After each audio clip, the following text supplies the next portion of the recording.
Hola, ¿cómo ¿Cómo estás? estás? You owe me a soda.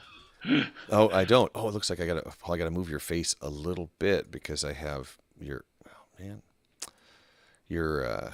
I've got it. Your name is showing up on the screen. Now we're fine. I mean, it Now we're should, fine. because who are you again, and why are we here? I'm Pastor Brian, and this is After Service with me and Joe, and we talk about spiritual things like people, I think, do or should do after the service. Hey, what about that sermon? Or what about the Bucks? Or I don't know, some sports team or the Warriors. And yeah, Is there something happening with the Milwaukee Bucks? no, I was thinking like the Buccaneers, the football Oh, team when I said that, but yeah, I was just throwing stuff out. okay. Well, last week it was the Pelicans. I'm like, I don't even know who they are. How That's about all right. how about That's Moon all right. Knight? Did you catch up on Moon Knight? I have not. I'm going to start doing that tonight.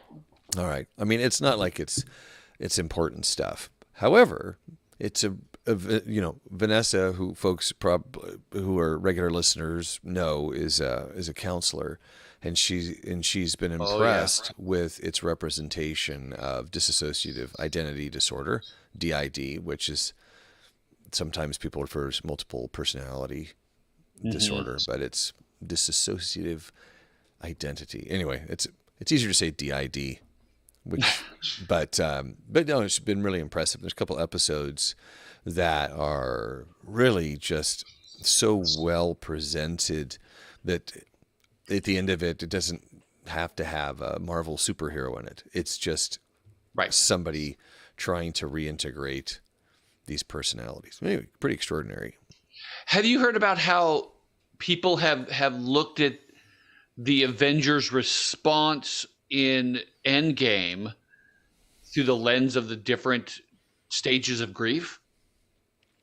I have not. I have not. Yeah, there's a thing out there with that one of them's acceptance, one of the one's anger, one's denial, all of those things. It's like, oh, and once they walk through it, you go, I don't know if it was intentional, but it at least sort of fits as just ways of dealing with the grief of them failing. So it's interesting.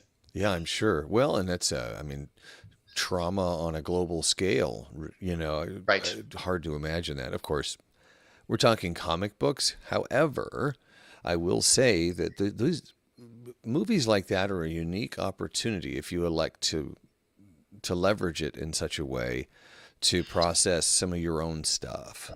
You Right. know, there's a great movie, I think it's great, from early 2000s called Big Fish. hmm That is, I remember watching that movie and kind of pre-processing the loss of my dad because I saw that Really? movie and just going, oh gosh, this makes me think of my dad I so need to much. rewatch it then. It's on Netflix. Is it? Yeah. Yeah. Yeah, and I think Marvel, I think they're at a point where they recognize that issue that you just said, and I think at times they purposely consider that stuff. Um, Wanda dealing with her grief Mm. in deep denial and bargaining and all of that. I just it's interesting. It's interesting how superhero movies can in fact be more than just a stupid action flick. That's right. Yeah, I think there was maybe two or three action sequences in the whole six-part series of Moon Knight, Really? and I I only didn't. saw the first episode, which had at least one. Yeah, there's a couple episodes where they don't really have any action, but those are the like episode five. Whew, super riveting from my perspective. Anyway, we are 5 minutes in and we still talking Okay. comic books. So and happy Cinco de Mayo. Oh, yes.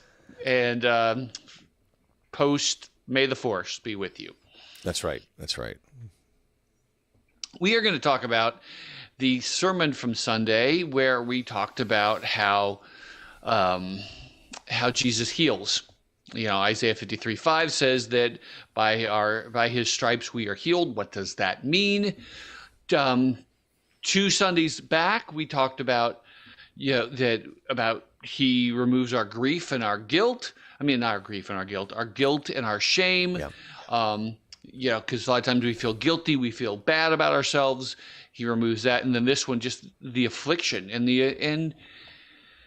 and I wanted to take this carefully because it's a really easily misunderstood. I could be easily misunderstood on this, and so it'd be interesting to hear from your perspective how well I did on navigating some of the careful things. Um, I said on one hand, sin is always the cause of all disease and all hurts.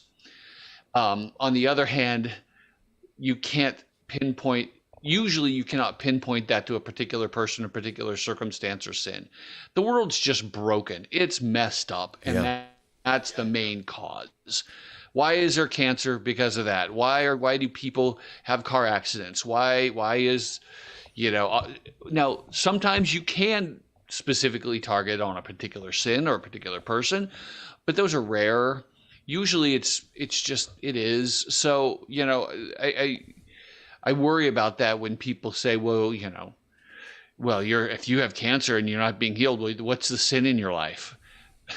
Now, I've never Right. heard that, but I know people get told that stuff. So that was part of what I talked about. And then we talked the other piece, just to finish the summary. Well, actually, okay, three to four causes. One, the world is broken. Two, personal sin, which could be broken down either to your personal sin, sometimes it is, or somebody else's. Sometimes we're affected by other people's sin. And then the other one is sometimes, there is rarely, but it does happen, a spiritual cause. And then the other thing I said is when the Bible talks about a sickness, depending on the context, it can be either literal, meaning sick, like cancer or leprosy, or it can mean be taught in kind of a figurative sense, in that it's a category, it's a placeholder for all the effects of sin, or sometimes, but it is always illustrative of that the world is not right. So. The thing that I remember from Sunday, and the thing that, is kind of prompting me now, and I hope this doesn't sound too harsh, but it speaks to me as well, is that to attribute sin to the actions of that individual is lazy and convenient, because it doesn't require anything beyond very basic, simple thought. Isn't it much easier to say, well, you must have done something wrong, Yeah. than to say, I wonder what the nuance is behind this. And I'll tell you that I spend a lot of time in nuance, and it's not a fun place to be, because it's much easier to say, nope. Much more convenient. Black and Yeah. white is much easier to process than, and I had, you and I talked about this on Sunday, but if you don't mind, I'd like to share a little bit. Sure. I don't know where you're going, but that's all right. I trust you. Last Wednesday at one of our lacrosse practices, one I wasn't at, a young man got really frustrated and then punched another kid at practice, something that hasn't happened in 20 years in our program. And I was tasked with trying to understand what happened. I wasn't there. I had to talk to people. And, it's really easy to demonize somebody, to just go, well, what was wrong with that guy? And then as you start to kind of pull things out and you get these little hints, it gets really tough, because you're like, oh, it sounds like this kid may have been bad-mouthing the other kid all practice. It doesn't justify it, but it kind of helps you understand. Or, I found out yesterday that this kid's mom had died just a couple of years ago, the kid who threw the punch. And how is he dealing with that grief? When you start to get to know a person and start to engage with them, it's much more difficult to damn them in a black and white way and to attribute a specific sin to them. And here's what you're saying is, even if you could, like in this case, he hit him. I mean, in one level, it is clear in black and white. But here's the problem but what caused that? And you're saying but his mom died, or maybe he had a fight with his best friend. I mean, there may be so many other factors that at first glance you could easily overlook. Yeah. And so you really can't just simply characterize it by, oh, that's it, and move on. And people don't want a nuanced, for example, as I'm communicating to parents and trying to explain why a certain decision was made about it, they don't want nuance. They're like, my kid got hurt. What are you going to do about it? Yeah. I don't want to understand it. And I think that's one of the challenges we have in our world as it relates to sin is we really just want to be able to, what's the simple equation that allows me to be mad at this person? Yeah. It's almost like exegesis versus, what's the other one? Exegesis, Eisegesis. Eisegesis, yeah. So exegesis, like the word tells me. Eisegesis is I tell the word. I read into it. Yeah, I read into it what I want it to say. Yeah. Yeah. So that was kind of my initial response is the road is challenging and nuanced, and so is sin. Yes. And I think you did a really good job of explaining that, with building blocks. Let's just kind of, let's agree that we may not be able to find a straight line between why this person is suffering or why this event occurred and sin. It may not be there. It is there, but it may not. I mean, the sin's going to be there. Right. But the attribution of that isn't going to be just, oh, yeah, of course, look what they did, Mm-hmm. It reminds me of this old phrase I heard so many years ago. It goes something like, simplicity on the near side of comprehension is bad. Simplicity on the far side is beautiful. Yeah, I like that. That's wonderful. Because anybody can say twinkle, twinkle, little star, and a little kid can say that, but if you're an astrophysicist, that phrase means so much more. And it is helpful to be able to crystallize it down into sound bites, because we got to start somewhere. We can't start with the super complex. We will get it, right? But I think what we're saying is appreciate that there's a depth here that we can't always grasp all the factors involved with something. The simple answer is it's always sin.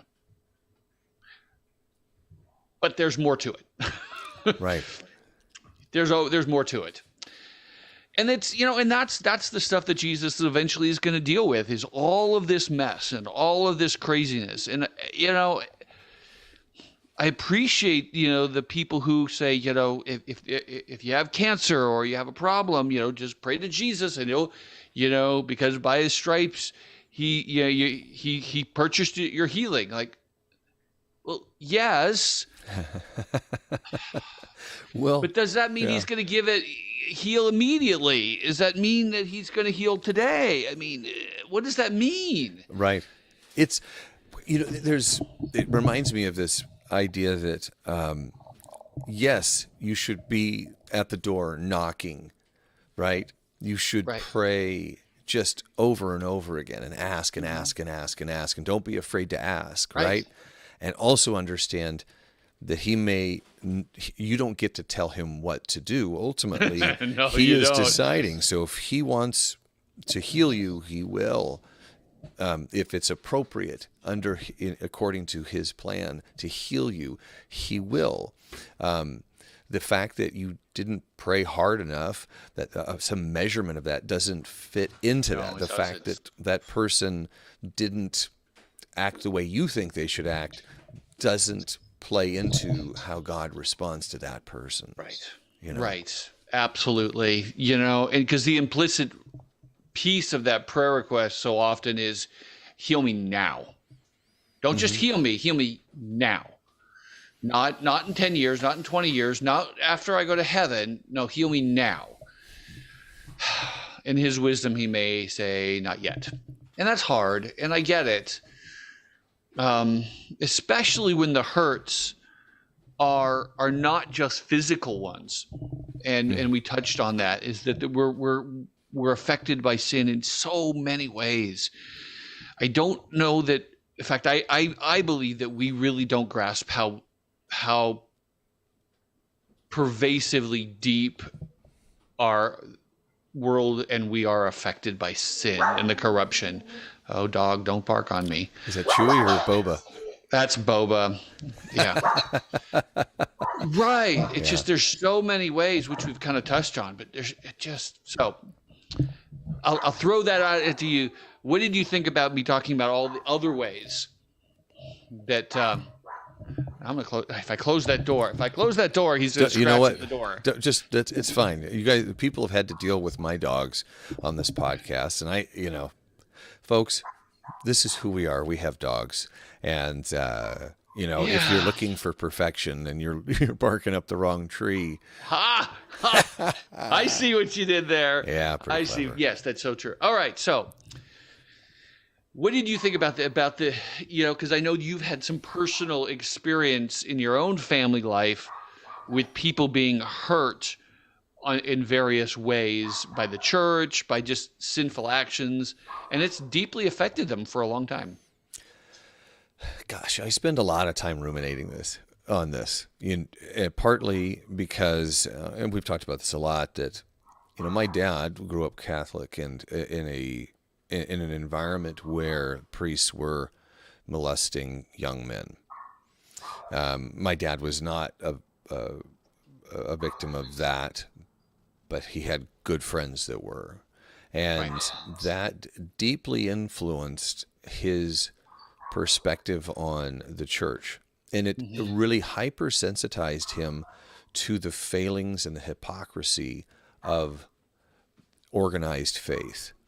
And, that it's that raw wound that if it continues to, like, like if you you get a cut and then you just keep, or like actually chapped lips, like if you get that chap right in the corner of your mouth, it stays forever because you keep poking at it.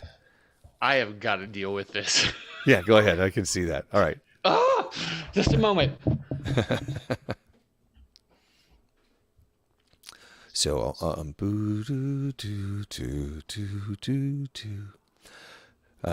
just going to throw out there, as we're waiting for Brian to come back, that Jesse, this picture with Brian not there would be a great screen cap to put on YouTube. So, if you happen to catch this, throw that up there. I think it would, and let me do this. Let me pose. There we go. I think he's almost back. There we go. When you have one dog, it's one thing, but when you have two and they're actually egging each other on. No, I get it. Yeah. I can relate to that. Yeah. All right. So anyway, what I was saying, and I don't know if I was saying it very elegantly, but when I was mentioning like chapped lips is kind of an analogy for, it's something that we can't let it alone, or we're continually reminded of that hurt. That when you live in an environment that continues to remind you of that pain, it doesn't leave you a lot of space to heal. No. And I think there's a not insurmountable, but pretty, an overwhelming chasm there that let's say we're not the ones that are hurt. All we can do is kind of lay out little pieces there and hope that is some kind of invitation to those people that are hurt. I think about my brother, who I love, but we don't talk anymore. And he has fallen away from faith. And I'm not in a position to do anything but to pray for him and hopefully live a life in such a way that I don't drive him away. Sometimes we can't help their healing other than by staying out of the way. And that's Yeah. hard because Yeah. we really want this to be in there and be a part of somebody's healing. Right. And maybe we can't. And that's for me, that's the Holy Spirit piece of it. But maybe we can, but it's not. It's like, because you can't be a part of it, but there's probably somebody else in his life that could be. Right. And yes, that's exactly what I'm trying to say, is that, and that's what I'm saying, the Holy Spirit piece of that. The Holy Spirit's going to orchestrate that.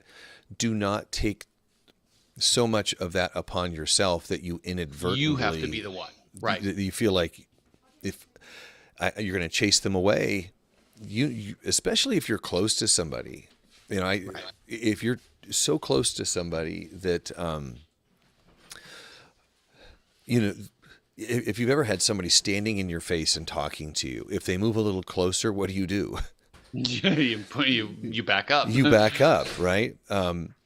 It's hard to hear a message from somebody that you're that close to. It's sometimes easier to have somebody third party external that can influence that, because it doesn't bring all the baggage with it. Right, because we always read each other through the lens of history that we've had with them. And so... Right.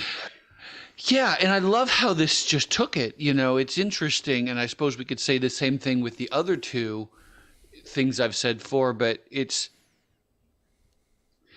Okay, I have this thought for that we should be healers, to finish that thought. Right. Because there, on one hand, there's hope that whatever deep wounds we have, and we all have them, some far greater than others, whether it's a grief or it's just sinful depression or patterns of sin or depression or anxiety or grief or just trauma, from war or whatever it is, that it's one thing to say, okay, well, there's coming a day that I'll get healed. Like, yeah, but I need help now. Right. Right. Those people are like, but my life is miserable right now. And what do we do with that? And so I'll throw that back to you. What do we do? How do we respond in light that Jesus is the healer of those things ultimately? Well, people want it now. What do we do with it now? Am I responding as the person who's hurt, or am I responding as somebody who's help. What's that? Who wants help? To help? Yeah. So here's an analogy. All right. If you have a friend who is drowning, okay, and you're an okay swimmer, but not a great swimmer, and there's a lifeguard nearby, what do? You make sure the lifeguard's aware and let them take care of it. And I think that there's an aspect of wisdom there that says, am I the right person in this situation to help with this? And that also kind of goes back to that relational piece where I have to know that person well enough, not so far away that I'm going to throw something at them, but well enough to go, I'm probably not the right person to help with this. That's like my brother. I'm not the right person to help with him. So right? But let's say you are the right person. Right. Well, God really is leading you. How do we help people who are struggling with these deep sins? I keep saying sins, but I mean hurts. Yeah. I think the Greek word is koinonia, come alongside. Fellowship. Yeah. Yeah. I think that's where it begins. Coming alongside. When I'm trying to connect with somebody who's hurting, a lot of times I'll just, do you want to come by and we'll just take a walk around the block? That shoulder to shoulder thing,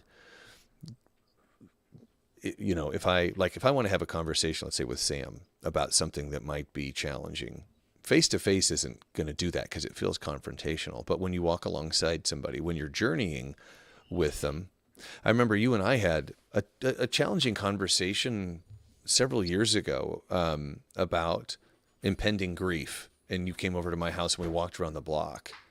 And we just walked for a while. Do you remember that? Oh, yeah, of course. Yeah. And somehow that indirect fellowship provides a person the space to consider things that are difficult to accept when you are in their face, even if you're not confrontational. But it's like, for me, you'll notice when I'm really thinking about something hard, I'm looking someplace else. I really need to put my focus someplace else, and just kind of have that freedom to consider so I think that's a big piece of it, is that kind of, the relationship is there, but you give them kind of an indirect space. I don't know, that may be esoteric, but that's the way I think about it. Just reminds me of Job's friends. They were great mourners, great supporters when they kept their mouth shut. And there are times to speak, but I think quick, easy answers. Oh gosh. Are. I mean, again, it's the same question we had a few minutes ago. Of, on one hand, there are sound bites are helpful in the right moment, in the right time, but other times they can just seem like platitudes. Right. Right. And platitudes are good because they're platitudes on a purpose. There's a reason for them, and they speak truth. But sometimes we need to just, your specific example of walking can also be used as a metaphor of just live life with them, and when they have moments, you be there, you support them. I think it's okay to just be, this sucks. No, that's wonderful.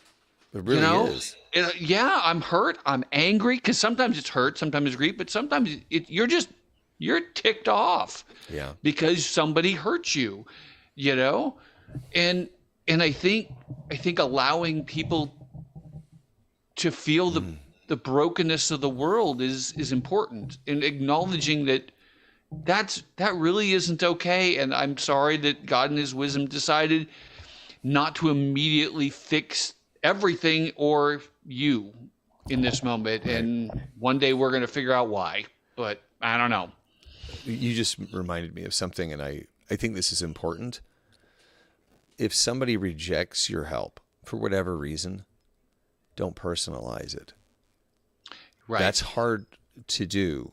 It's hard not to personalize. Oh, that's hard for me. Yeah. Like, hey, I was just trying to help you. Right.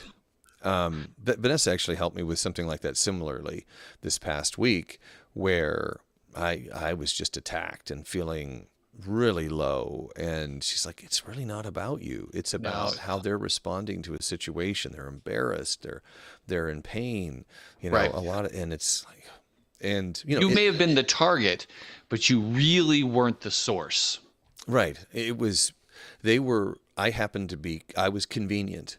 You were the convenient target. That's right. I wasn't the intended target, just a convenient target. Right. And that's another reason to put kind of that pause button in there before you respond to something. That if somebody you're trying to help rejects you, first, it's okay for you to consider, could I have done something better? At the same time, consider, does this really have anything to do with you? And if not, I think when we personalize it, we have a tendency to strike back, which just further distances us. So they're angry and they get crabby at me and they lash out at me. Well, I'm going to lash out right back. Well, but they're actually just responding to something else that has nothing to do with me.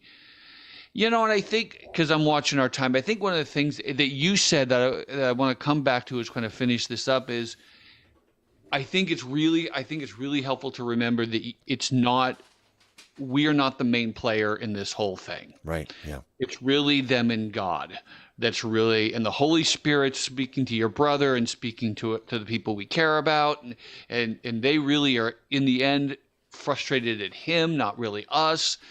And so we're there, and just trust that Jesus is going to be working in their life and just be gracious. Yeah. No, I think that's well put. Yeah. Be patient, be gracious, be compassionate, because we've all been broken and hurt by this horrible world. Yeah.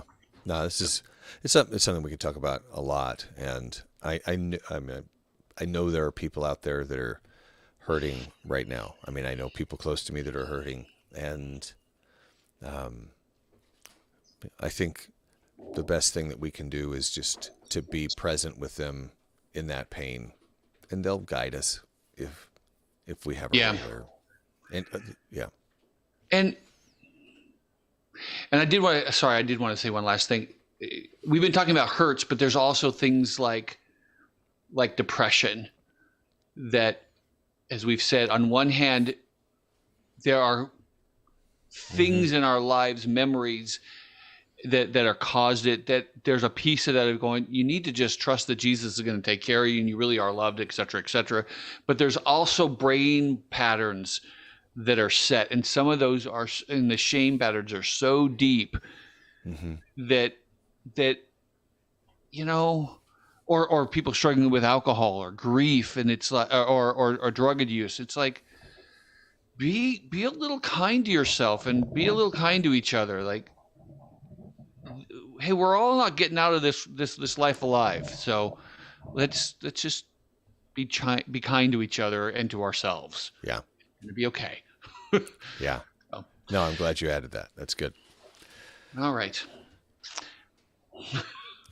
I hope that wasn't too heavy for folks. I think it's a good conversation. I hope it gives you food for thought as you're thinking about the people in your lives that you know are hurt and struggling, or if that's you yourself. I mean, I hope there's, in our nuanced conversation here, I hope that you find the hope and the promise that is there, that your healing will come eventually, just not sure when yet. Yeah. All right. Well, you guys have a great week. Let me know if there's any way we can be praying for you. Otherwise, we'll see you on Sunday. You guys have a great night. Take care, folks. Bye. Take care.